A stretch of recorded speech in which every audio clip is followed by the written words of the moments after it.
Ukhona okwaziyo ukuthi ungashintsha impilo yakho ngokuphelele ungaguquli lutho ngaphandle kwakho. Ngizwile lokhu kuzwakala kuyinqaba. Kodwa iqiniso lithi ungakha ingcebo yakho. Akuyona inkulumo mfanekiso, akuyona iphupho, yiqiniso. Futhi ngizokukhombisa ukuthi ungakwenza kanjani. Cabanga nami. Mangaphi amacesha ozizwe uvaleleke ngoba wesaba ukuhluleka? Mangaphi amacesha ocabanga ukuthi angikwazi, lokhu akuyona yimi, angazi ukuthi ngiqale ngaphi? Nami ngicabanga kanjalo ngezikhathi ezithile.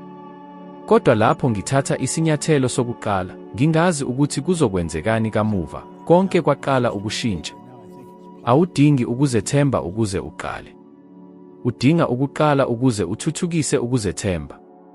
Lokhu kuzwakala kuyinqaba, kodwa yiqiniso elikhulu. Uyalinda ukuzizwa ulungile. Uyalinda lowo mzuzu omangalisa lapho konke kuhambisana khona futhi ukwesaba kuphele. Kumele ngikutshele into, lo mzuzu awusoze wafika. Ukwazi ukuthi kungani? Ngoba ukuzethemba akubuyi ngaphambi kwenyathelo. Liwumphumela wenyathelo. Lapho ngithola le ncwadi, iPense eEnriquia, ngangingekho ukuzethemba. Angikholwanga ukuthi ngingashintsha impilo yami. Kodwa kwakukhona okuhlukile kulowo mkhulu. Ngakholwa ukuthi indoda engiphe le ncwadi yayikholwa. Futhi lokho kwanelisekile ukuba ngithathe isinyathelo sokuqala. Ngacabanga, uma ikholwa kangaka, okuncane engingakwenza ukuzama. Ngaleso sikhathi ngangiliphofu. Isikhathi sonke igesi yemoto yayincane. Ngingathenga $2 egesi anele ukuthi ngingami. Angizange ngigcwalise ithanki. Ngangikweleta bonke abantu. Futhi okubi kakhulu ngangiqonde lokho njengokujwayelekile. Wake wazibona usenkingeni kodwa ukholwa ukuthi kujwayelekile. Mangaphi amacesha ozibekezelele ucabanga ukuthi kunjalo nje. Wonke umuntu uhlala kanjalo. Okungenani nginawo umsebenzi. Kepha ngivume ukukubuza, uyafuna ngempela ukuhlala nje okungenani? Uzalelwe lokhu. Iningi labantu liphila usuku ngalunye njengokuphinda-phinda kwangaphambili. Vuva, uphuze ikhofi, ubhekane nokuthutheka kwezimoto, usebenze, ubuyele ekhaya, udye, ulele bese uqala kabusha. Esifubeni ulindele ukushintsha okuthile, ungenzi lutho ukushintsha. Kepha ukuguquka akuqali ngamandla. Kuqala ngesinqumo. Isinqumo esincane silula sokuthatha isinyathelo naphezu kokwesaba. Ukuqala ngisho noma ungazi ukuthi kuzokwenzekani. Futhi ngiqale ngokuncane. Kuncane kakhulu. Ukuhlanza ibanga le-ofisi ngama-$15. Kwakuncane. Kwakuncane. Kodwa kwakungaphezu kwalokho enganginakho ngaphambili. Futhi kwakuwumzamo wami. Ngesikhathi esifushane ngangihlamba ama-ofisi amabili. Bese kuba amane. Bese kuba ayisikhombisa. Ukwazi ukuthi kwenzekani. Ngaqala ukukholwa kimi. Ngoba yonke into encane yayibufakazi obuphathekayo, obunyama, bokuthi ngingakha okuthile. Bekungekhona ngokuphinda-phinda amagama okuqinisayo esibuyeni, kwakukusebenza, ngisho nokuthuthumela, ngisho nokuthukuthela. Uyalinda ukuphepha ngaphambi kokuthatha isinyathelo. Ngikutshele, isinyathelo siqala kuqala. Ukuphepha kuza kamuva. Njalo lapho uthatha isinyathelo, ngisho nokwesaba, uthumela umyalezo ebuchosheni bakho, ngingakwazi. Ngilawula. Lokhu kuyakha isisekelo. Ibhuloho ngebhuloho. Akusheshe. Akukuhle. Kodwa yiqiniso. Yilokhu okwakha ukuzethemba okungashabalali. Futhi nansi isexwayiso, awusoze wazizwa unamandla yonke imihla. Akekho ozizwa kanjalo. Kodwa amandla awukona okuhambisa izinto emhlabeni. Ukuzidela kuyilo. Nesinqumo sokuthatha isinyathelo, ngisho noma unganalo isifiso.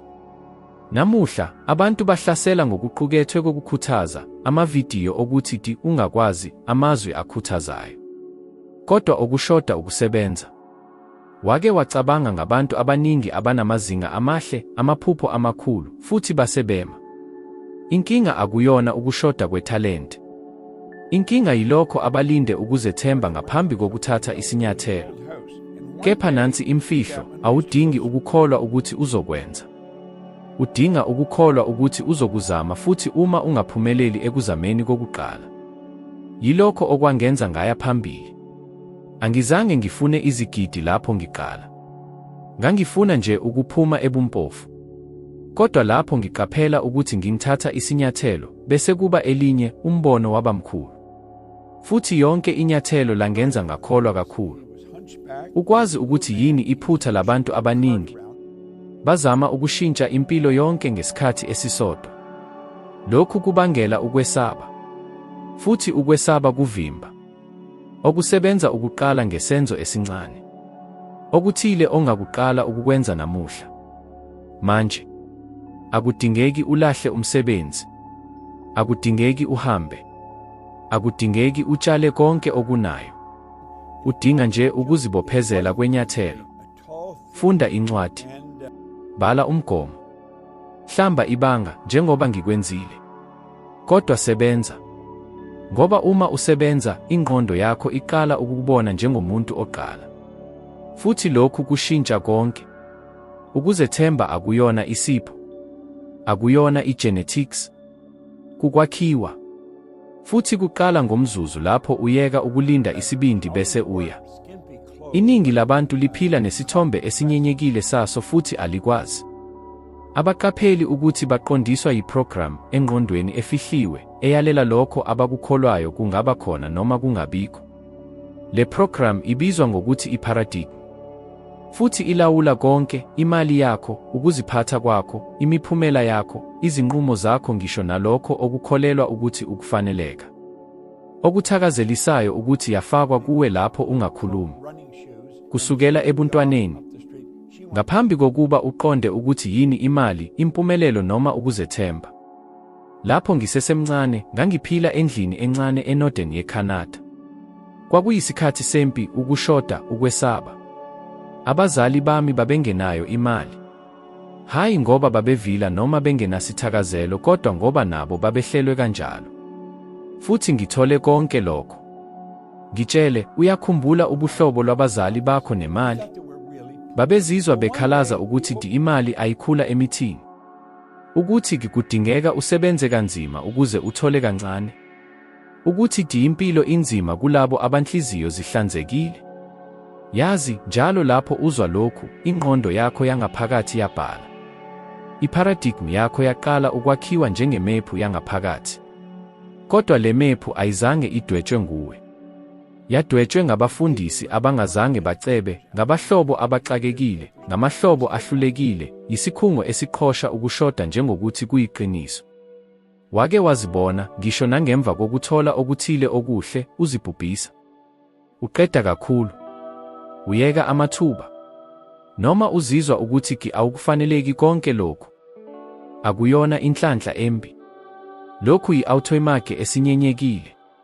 Futhi ikudonsa emuva endaweni yakho yokuqala. Njalo, yilokho okwenzekile kimi. Ngisho nangemva kokuba ngiqale ukuthola imali eningi, futhi ngikhuluma ngamakhulu ezinkulungwane zamadola ngenyanga, ngangiziphatha njengomuntu ophethe. Ngangichitha ngingacabangi. Ngangigembula. Ngangichitha njengokungathi akulutho. Kungani? Ngoba ngaphakathi ngangisaphila ngumuntu ophethe. Lowo muntu ofana naye owayenamahloni ukucela amadola amabili ukufaka igesi emoyeni. Wake wabona umuntu othola imali eningi kodwa ohlala ekweletha. Onenhloso kodwa angasoze aphelelisa. Oqala ngokuthanda bese uzibhubhisa. Yilokho. Lokhu yiparadigm esebenza. Futhi nansi indawo, akukho umehluko kangakanani ofunda, okwaziyo, noma amavidiyo amaningi obakubonayo. Awusoze waphula umkhawulo owuvunyelwe yi-autoimage yakho. Izifundo zigeza ngolwazi. Kodwa azifundi ukushintsha lokho okufakwe ngaphakathi kwethu. Yingakho abantu abaningi abahlakaniphile banemiphumela embi. Bayazi ukuthi yini okufanele bayenze. Kodwa abakwenzi. Banolwazi olukhulu kepha imiphumela mibi. Lokhu kubangela ukukhathazeka. Ukuphazamiseka. Ukukhathazeka. Wake wazizwa lokhu? Lowo mgobo entanyeni, leyo mizwa yokuthi uzalelwe okwengeziwe, kodwa ubonakala uvaleleke esigabeni esingabonakali. Yiparadigm yakho ekukudonsa. Futhi ngizokutshela into engase ikukhathaze, kodwa kudingeka ikhulunywe. Uma ungashintshi iparadigm yakho, akukho lutho empilweni yakho oluzoshintsha. Ungashintsha umsebenzi, umuzi, ubuhlobo, kepha uzoletha iprogram efanayo. Futhi uzophela ukudala imiphumela efanayo kuphela kwenye indawo. Yingakho, isinyathelo sokuqala sokuhlela ukuzethemba kwakho, imali yakho nenkululeko yakho, yilokhu: ukwazi iprogram ehamba ngaphakathi kwakho. Qaphela izinkolelo zakho. Buza ulimi lwakho. Hlola izinqumo zakho. Wake wazibuza ukuthi kungani usaphinda amaphutha afanayo, ngisho noma ufunge ukuthi kulokhu kuzobahlukile? Ngoba i-autoimage yakho ayishintshile. Futhi njalo inqoba. Izofumana indlela yokukukhipha emuva endaweni oyiqondayo ukuthi uyifanelwe. Futhi akukubi ukuqamba amanga ukuthi ukholwa. Ukushintsha akwenzeki ngamagama. Kwenzeka ngokubuyekezwa okujulile nokubukela njalo. Yingakho konke engikufundisayo kugxile kulokhu. Ngoba ngiphile, ngibonile ukuthi kuyasiza kangakanani ukuzama ukushintsha impilo ngamandla uma ngaphakathi ubukhulu bakho busafana. Ufuna ukushintsha impilo yakho ngempela? Yekani ukufuna izimpendulo ngaphandle. Futhi qala ukwakha kabusha isithombe onaso ngawe. Isithombe somuntu ofanelwe okwengeziwe, odala okwengeziwe, ohlala okwengeziwe. Uzalelwe ucebile, kepha bakufundisa ukuhlala njengomuntu ophethe. Manje sekufikile isikhathi sokuqeda lempazamo. Akukho lutho oluzoshintsha ngaphandle uma ungashintshi ngaphakathi. Ngithathe iminyaka eminingi ngiqonda lokhu. Ngangicabanga ukuthi ngidinga umsebenzi omuhle, ithuba elihle, inhlanhla engaphezulu, ukwazi abantu abaqondile. Kodwa lokho engangikudingayo ngempela kwakukushintsha lokho okwakwenzeka ngaphakathi kwengqondo yami. Bheka izwe langaphandle nje, ukubonakala kokuthile okungaphakathi. Futhi uma ungashintshi lokhu kukubonakala, uqhubeka nezindlela. Impilo iba yisigaba. Uqala ukukholelwa ukuthi kukhona okungalungile ngawe, kepha akukho. Okungalungile yindlela ofunde ngayo ukubona ngawe kanye nalokho okungaba khona ngawe. Ngesikhathi engangiqala ukuthola imali eningi, ngangithola okungaphezu kwesilinganiso. Okungaphezulu kakhulu. Kepha ngazizwa ngendlela efanayo ngangizizwa ngayo ngaphambili, ngingenawo ukuzethemba, ngingenawo ubuhlobo, ngingenawo ukulungiswa. Angizange ngiqonde ukuthi lokhu kwakungenzeka kanjani. Ekugcineni nganginqobe. Kepha ngaphakathi ngangisale nginawo umqondo womuntu ohlulekile. Yingakho ngisho noma ngangithola okwengeziwe, ngangilahlekile konke. Ngangichitha ngokukhulu. Ngangilahlekile. Uyazi umuntu onjalo? Umuntu ohola imali eningi kodwa ongenayo imali. Umuntu obonakala ehlala ekude ngisho nangemva kokukhula. Yilokho lokho yubufakazi bokuthi okungaphandle akusikhuthazi okungaphakathi. Ungashintsha umsebenzi, indlu, umlingani, izingubo, imoto. Kepha uma ingqondo yakho iqhubeka ifakwe ukushoda, yilokho okuzokusabalalisa. Ingqondo yakho yangaphakathi indawo enhle. Yamukela noma iyiphi imbewu oyifaka. Ukuthi ayazi ukwahlukanisa okuyiqiniso nokucabanga. Uma ubuyekeza izithombe zokwesaba, ukushoda, ukuhluleka iyikholo. Uma ubuyekeza izithombe zengcebo, ukuzethemba, uthando nayo iyikholo. Wake waziqaphela ukuthi uyaphendula kanjani uma kukhona i-akhawunti engalindelekile? Uma kukhona udumo, ithuba elikukhipha endaweni yakho yokunethezeka. Lezi zimpendulo zizenzakalelayo ngoba zivela eprogram yangaphakathi. Azilona iqiniso. Ziyizimpawu. Lokho okulawula impilo yakho akulona iqiniso. Yizimpawu. Ufuna isibonelo esiqinile. Ucwaningo olukhishwe yi-Journal of Behavioral Decision Making lubonise ukuthi izinqumo zezezimali zabantu zihambisana kakhulu nalokho abakuzwayo ngemali kunalokho abakwaziyo ngayo. Okusho ukuthi akukho umehluko uma uqonda ngokutshala imali. Uma ngaphakathi uzizwa ungakhululekile ngombono wokuba nemali eningi, uzophelela ekudilizeni konke. Futhi yilokho engikubonile kimi. Ngangiqale ukushintsha ngaphandle, kepha ngangingeke ngishintshe uhlelo lwami lokuzwela lwephepha yangaphakathi. Futhi yilapho ifika khona into ebalulekile, umbono ngomuzwa. Ingqondo yakho yangaphakathi idinga izithombe ezicacile. Futhi uma lezi zithombe zinezimpawu ezinamandla, kuzoba namandla amakhulu. Kungakho abantu abaningi benenhlanhla ukucabanga ngekusasa elibi kalula. Bazizwa ukwesaba. Kepha ubabuze ukuthi impilo enhle izoba njani futhi bahluleka. Ungacabanga ngempilo yakho ngenkululeko yezimali, ngesikhathi esikhululekile, ngokuzola ngokomzwelo. Futhi ngaphezu kwalokho, ungazizwa kanjani ukuphila lokhu? Uma ungakwazi, kufanele usebenze lapho. Ngoba iqiniso lishintsha kuphela lapho isithombe sengqondo sishintsha. Kusebenza kanjalo, ucabanga. Ucabanga kudala umuzwa. Umuzwa uqala isimo se-vibrational. Lesi simo siqonde lokho okukudala, indlela osebenza ngayo, kanye nemiphumela oyenza. Yiqembu. Cabanga. Zizwa. Bamba. Yenza. Konke okunayo namuhla, okuhle noma okubi, kuvela kule qembu. Futhi uma ufuna ukushintsha lokho okukutholayo, kufanele ushintshe lokho ocabanga ngakho nokukuzwa. Ngiyakhumbula lapho ngiqala ukubona impilo yami ehlukile.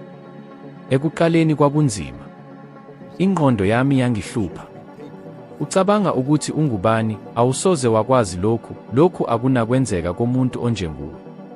Kodwa ngaya phambili. Ngaqhubeka. Ngosuku oluthile, isithombe saba sicacile. Namandla. Futhi ngaqala ukukholwa ukuthi yiqiniso.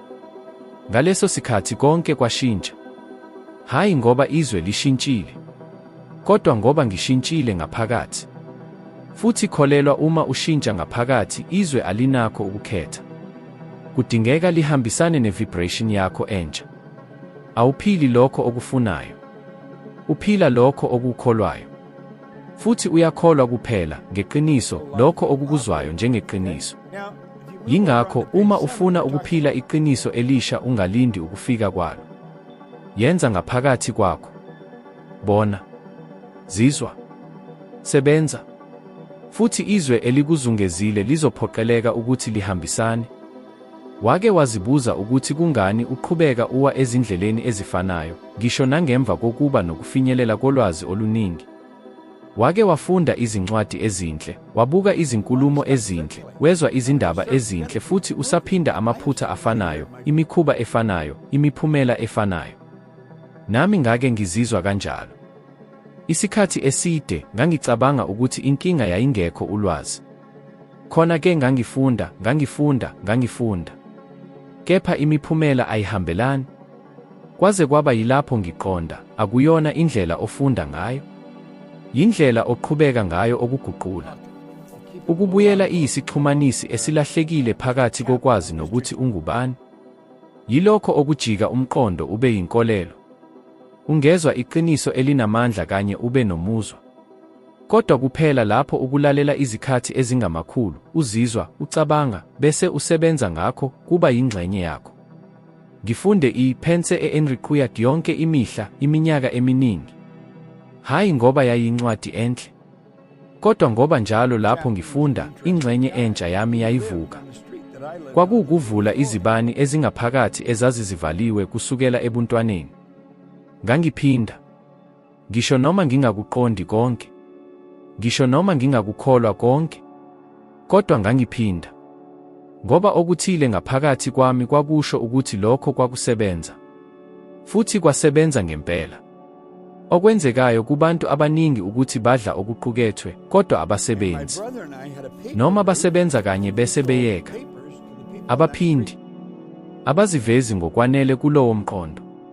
Abaphili kuze kube yilapho kuya ejwayelekile. Futhi babuyela ezindleleni ezindala. Ngoba lokho okufakwe ezingqondweni yangaphakathi kunamandla kunokukhuthazwa okwesikhashana. Khumbula lapho ufunda ukuqhuba. Ekuqaleni kwakunzima, kwakudinga ukunaka okuphelele. Kodwa ngemva kwesikhathi kwaba okuzenzakalelayo. Awusacabangi ngokushintsha igiya noma ukuqeda.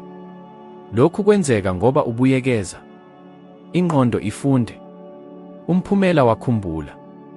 Namuhla uqhuba ngaphandle kokucinga. Okufanayo kuyaphekwa ukuzethemba. Ukuzethemba. Ukuchuma. Ukuzinikela. Konke lokhu kuyindlela yokuziphendulela. Futhi ukuziphatha kuvela ekuhleleni. Futhi ukuhlela kuguquka kuphela ngokuphindaphinda okuqhubekayo nokuqondile. Ngangilalela umsindo ofanayo ka-ear Nightingale yonke imihla. Ngempela yonke imihla. Ngezinye izikhathi ngaphezu kwesikhathi esisodwa ngosuku. Ngoba ngangazi ukuthi ingqondo yami ayikwazanga ukubamba konke ngesikhathi esisodwa. Futhi kwakuyamangalisa ukubona ukuthi ngisho nokulalela okuqukethwe okufanayo, ngangithola imiqondo emisha. Ngoba njalo lapho ngilalela, ngangingehlukile. Izinga lami lokuqonda lalihluke. Nalokho okwakubonakala nje kuyisihluthulelo kwaba yigatha lokuthuthukisa. Wake wazizwa lokhu? Ukufunda okuthile bese ucabanga, ngingathanda kanjani ukubona lokhu ngaphambili. Yilokho ububonile. Kepha wawungalungele ukubamba. Yingakho ukuphindaphinda kubalulekile. Yilokho okuhlanza indawo. Okuqeda ubukhulu. Okuqeda lokho okwakubonakala kungakwazi. Iparadigm yakho yamanje yakhiwe kanjalo, ngokuphindaphinda. Ukulalela izinkolelo ezifanayo, ukwesaba okufanayo, imikhawulo efanayo. Iminyaka eminingi. Futhi uma kwakunjalo indlela yakhiwe ngayo, yindlela engashintshwa ngayo. Ungabuyekeza kabusha ingqondo yakho yangaphakathi ngemiqondo emisha. Kodwa kudingeka uzibophelele ekuphindaphindeni. Funda isigaba esifanayo yonke imihla. Lalela umsindo ofanayo amasonto amaningi. Bona umgomo ofanayo izikhathi eziningi ngosuku. Akukona kanye kuphela. Kodwa kuze kube yilapho lokho kuba njengokujwayelekile kunesitayela esidala. Kuze kube yilapho kuyinto eyenzeka ngokwemvelo. Iqiniso. Khumbula lokho okufundiswe esikoleni. Ufunde, uthathe izivivinyo, walibala. Ngoba awuqhubi. Ngoba awuphili lokho okufundile. Ukufunda ngempela akuyona into yokuphasa izivivinyo. Ukushintsha ukuziphatha kwakho ngokusekelwe kulolo lwazi. Futhi lokho kwenzeka kuphela lapho wenza ukuphindaphinda kube yimikhuba. Ufuna iseluleko esiqinile. Khetha umqondo onamandla. Igama elikuqinisayo.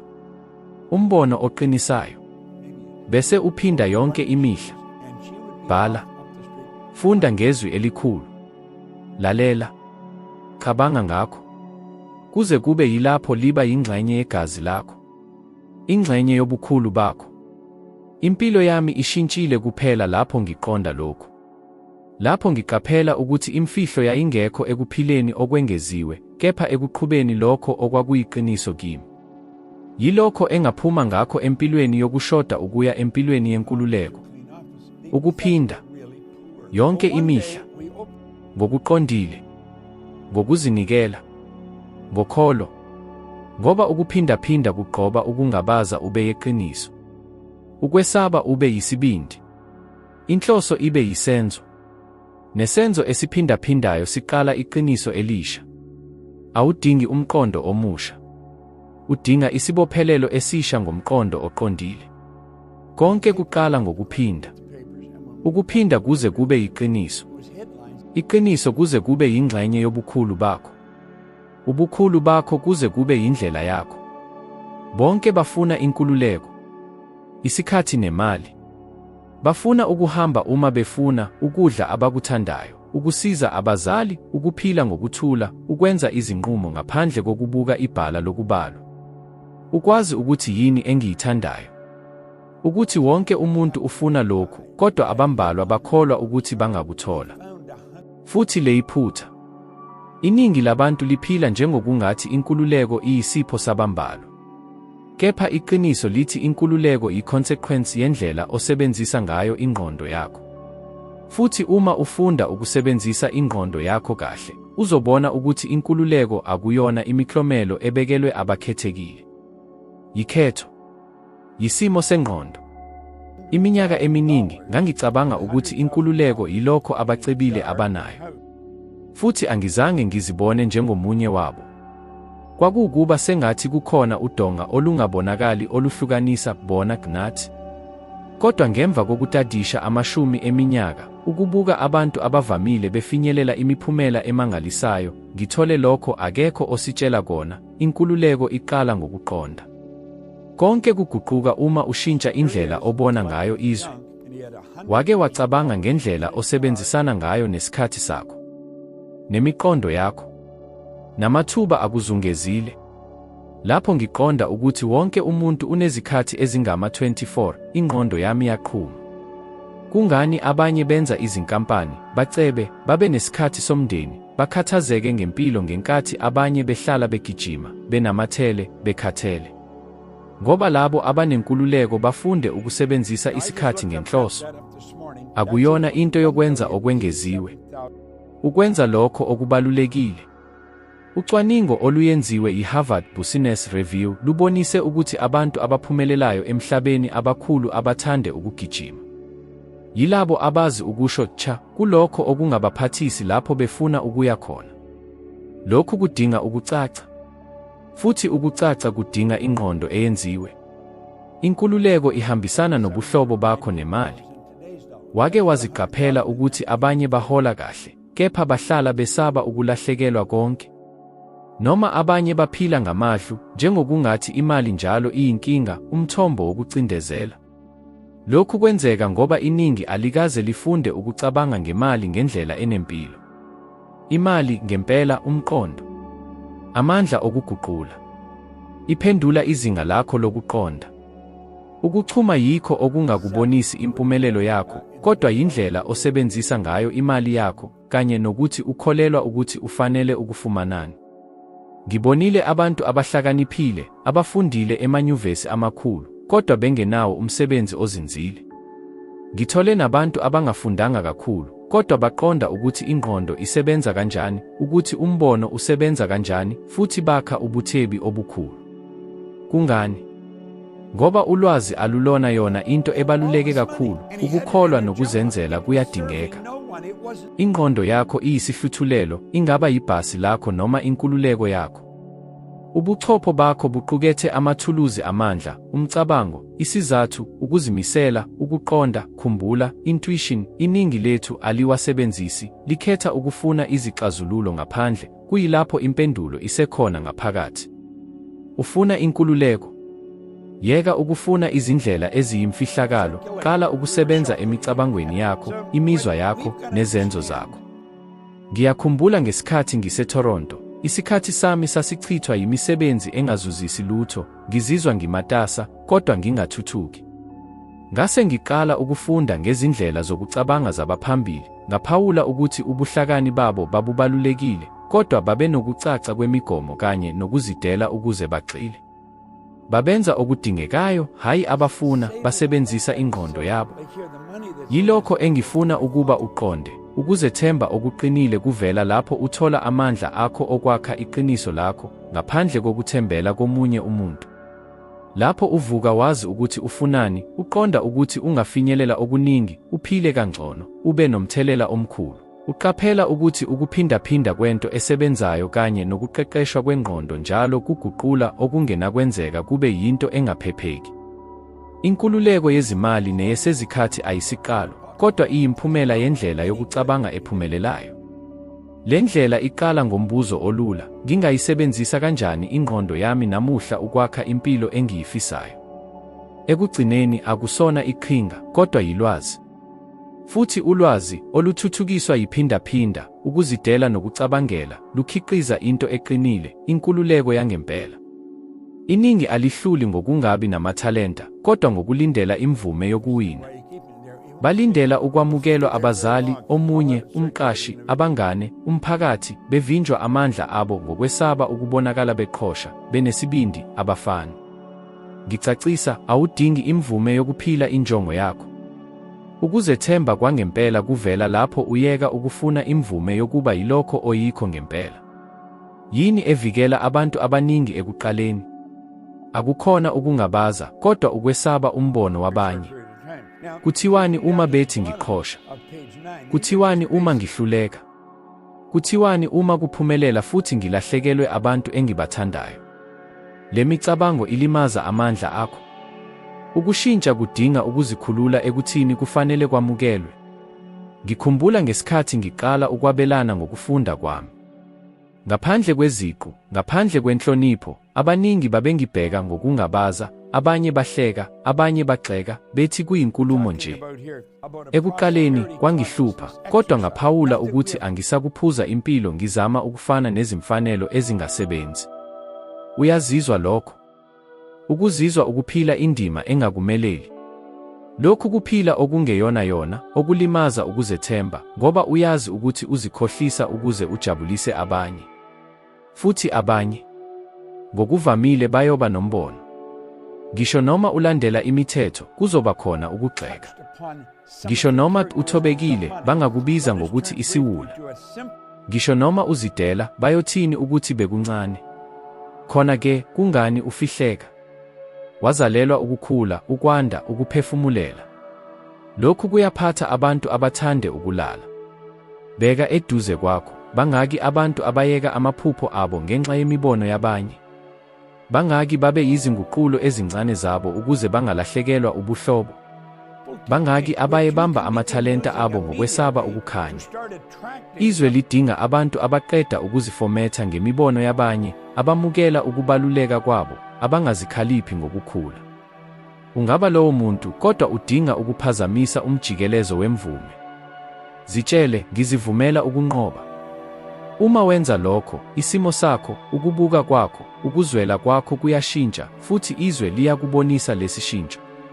Ufuna inhlonipho eyengeziwe? Zithande. Ufuna ukubaluleka okwengeziwe? Yeka ukuzithoba. Ufuna inkululeko eyengeziwe? Yeka ukuzibopha umbono wabanye? Kukhona amandla okudedela ekuthini, ngaphandle kokucela imvume, kuphela isinqumo sakho. Ezinsukwini ezintathu ezizayo, phinda kathathu ngosuku, angisafuni imvume. Ngiyaziqondisa. Ngawo wonke amazwibela, ihlazo noma ukungabaza, khumbula, awukho lapha ukwamukelwa, kodwa ukuba yilokho oyikho ngempela. Ukuphila ngeqiniso, ukuzethemba akukhulu, kuyaqina. Awudingi imvume yokuba yilokho oyikho. Ukuzethemba kwangempela kuvela ngaphakathi, kusukela lapho unquma ukuyeka ukufihla nokuzihlonipha. Leso sikhathi singaba manje. Uma sekwenze umqondo, ividiyo elandelayo izokusiza ukuba uqhubeke ukhula. Sikulindile kuvidiyo elandelayo. Ngibonga ngokuba nami kuze kube manje.